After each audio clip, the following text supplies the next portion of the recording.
Hello बच्चों, चलिए प्रश्न को पढ़ते हैं। प्रश्न में दिया है पृथ्वी तल पर दूरी d तक टेलीविजन सिग्नल प्रसारित करने के लिए प्रेषित एंटीना की आवश्यक ऊंचाई का व्यंजक निर्मित कीजिए। प्रश्न को हल करने के लिए सर्वप्रथम हम प्रश्न की मुख्य अवधारणा को देखते हैं। प्रश्न की मुख्य अवधारणा में हम विचार करेंगे कि एंटीना क्या होता है। किसी सिग्नल को प्रेषित करने के लिए हमें एंटीना की आवश्यकता होती है। एंटीना एक प्रकार की डिवाइस है जो रेडियो तरंगों को ग्रहण व संचरित करता है। कोई एंटीना सिग्नल में समय के साथ होने वाले परिवर्तन को उचित रूप से संवेदन कर सके।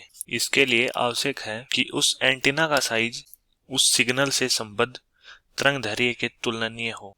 अब हम प्रश्न के हल को देखते हैं। प्रश्न का हल। माना पृथ्वी तल से h ऊंचाई पर कोई एंटीना D स्थित है। एंटीने से D दूरी पर कोई बिंदु P स्थित है। बिंदु P पर एंटीने से सिग्नल को प्रसारित करना है तथा माना पृथ्वी का केंद्र O है तथा पृथ्वी की त्रिज्या RE है। पृथ्वी की सतह व एंटीने का बिंदु S है तथा एंटीने से D दूरी पर माना दूसरी ओर कोई बिंदु Q स्थित है। माना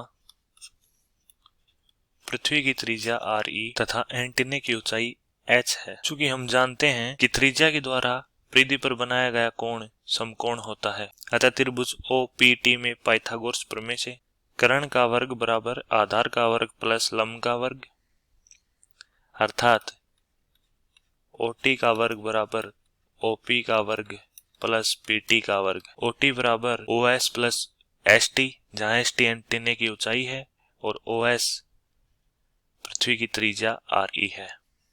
तो हम लिख सकते हैं OT बराबर RE प्लस H का वर्ग बराबर OP पृथ्वी की त्रिज्या अर्थात RE का वर्ग प्लस PT एंटीने से बिंदु P की दूरी है अर्थात D का वर्ग। यहाँ से हम लिख सकते हैं RE का वर्ग प्लस H का वर्ग प्लस 2REH बराबर RE का वर्ग प्लस D का वर्ग।